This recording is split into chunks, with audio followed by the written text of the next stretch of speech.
પ્રથમ સમાચાર વિશે માહિતી મેળવી તો નવી આગાહી જાહેર કરવામાં આવી છે પરેશ ગોસ્વામી તરફથી। સાથે મિત્રો હવામાન વિભાગ અંબાલાલ પટેલ દરેક નિષ્ણાંતો અત્યારે એક્ટિવેટ થઈ ગયા છે, કારણ કે ગુજરાતના વાતાવરણમાં એકાએક મોટો પલટો આવતો જોવા મળી રહ્યો છે। ત્યારે જાન્યુઆરી મહિનાના અંતમાં અને ફેબ્રુઆરી મહિનાની શરૂઆતમાં ગુજરાતની અંદર ફરી એકવાર કમોસમી વરસાદની આગાહી કરી નાખવામાં આવી છે। ત્યારે બંગાળની ખાડીમાં મિત્રો વાવાઝોડા જેવું સ્વરૂપ અત્યારે આકાર લઈ રહ્યું છે। આ વેસ્ટર્ન ડિસ્ટર્બન્સના આખા ગુજરાતને મિત્રો ધમરોળી મૂકી દેશે તેવું પણ જાણવા મળી રહ્યું છે। ત્યારે નિષ્ણાંતો શું કહી રહ્યા છે તેમના વિશે વાત કરીએ તો પરેશભાઈ ગોસ્વામીએ આગાહી કરતા જણાવ્યું છે કે આવનારા દિવસોમાં ખાસ કરીને ફેબ્રુઆરી મહિનાના પ્રથમ અઠવાડિયાની અંદર રાજ્યના એટલે કે ગુજરાતના અનેક વિસ્તારોની અંદર કમોસમી માવઠાના વરસાદની શક્યતાઓ વ્યક્ત કરી છે। સાથે જ તેમણે કહ્યું કે એક વેસ્ટર્ન ડિસ્ટર્બન્સને કારણે ગુજરાત ઉપર એક અસ્થિરતા સર્જાશે, જેને કારણે આગામી 3, 4 અને 5 ફેબ્રુઆરી દરમિયાન માવઠાઓ પડે તેવી શક્યતા છે ગુજરાતની ઉપર, જેના માટે ગુજરાતના દરેક લોકોએ અગાઉ તૈયારી કરી રાખવી જોઈએ। ખુશ ખબર, ગેસના ભાવમાં ઘટાડો થયો છે। નવા વર્ષે તેલ કંપનીઓએ એલપીજી સિલિન્ડરના સસ્તા થયા એલપીજી સિલિન્ડર ભાવમાં ઘટાડો કર્યો છે। કંપનીઓએ એલપીજી સિલિન્ડરની કિંમતની અંદર 14.50 રૂપિયાનો ઘટાડો કર્યો।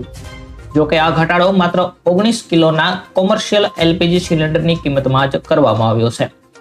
ઘરેલું ગેસ સિલિન્ડર એટલે કે 14 રૂપિયા કિલોના જે એલપીજી 14 કિલોના એલપીજી સિલિન્ડરની અંદર કિંમતની અંદર કોઈ પણ ઘટાડો કરવામાં આવ્યો નથી।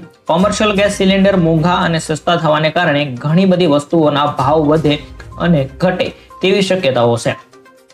ત્યાર પછી દોસ્તો વાત કરીશું બેંક ખાતાઓ થઈ જશે બંધ, શું કરવું પડશે તમારે। ભારતીય રિઝર્વ બેંકના વર્ષના પ્રથમ દિવસે 3 પ્રકારના બેંક ખાતા બંધ કરવાનો નિર્ણય લીધો છે। છેલ્લા 12 મહિનામાં કોઈ પણ પ્રકારની પ્રવૃત્તિ નથી થઈ એવા ખાતા નિષ્ક્રિય કરાશે। લાંબા સમયથી ઝીરો બેલેન્સ ધરાવતા ખાતા પણ 1 જાન્યુઆરીથી બંધ થઈ જવાના છે। આટલા માટે ખાસ કરીને જે દોસ્તોએ હજુ સુધી લેવડ દેવડ નથી કરતા તેમના ખાતાની અંદર જઈને એક વખત વહીવટ કરવાનો રહેશે, અન્યથા તમારું બેંક એકાઉન્ટ બંધ કરી દેવામાં આવશે। ડોરમેન્ટ એકાઉન્ટ આ એક એવા એકાઉન્ટ છે જેની અંદર 2 વર્ષ કે તેથી વધુ સમયથી કોઈ વ્યવહાર થયો નથી તેવા એકાઉન્ટને પણ બંધ કરી દેવામાં આવશે। તો વાત કરીશું નવા વર્ષે ફેરફાર, છા થશે મોંઘી। જો તમને સવારે છાની ચુસ્કી લેવાનું પસંદ હોય તો આ સમાચાર તમારા માટે છે। આગામી દિવસોમાં છા પત્તાની ભાવમાં વધારો થવાની સંભાવના છે। છાના બગીચામાંથી છાના ઉત્પાદનને લઈને ખરાબ સમાચાર આવ્યા છે।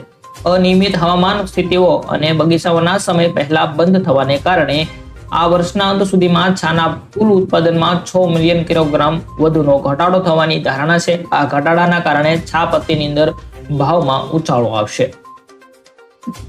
દોસ્તો વાત કરીશું 1 લાખ કરોડની યોજનાને મંજૂરી।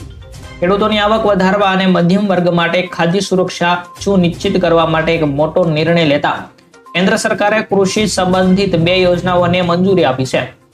કેન્દ્ર અને રાજ્યો આના પર 1 લાખ કરોડ રૂપિયાથી વધુ ખર્ચ કરશે, જેમાં પીએમ રાષ્ટ્રીય કૃષિ વિકાસ યોજના તેને PKVY માટે રૂપિયા 57,074.72 કરોડ અને કૃષિ નીતિ યોજના માટે રૂપિયા 44,246.89 કરોડનો સમાવેશ કરવામાં આવ્યો છે।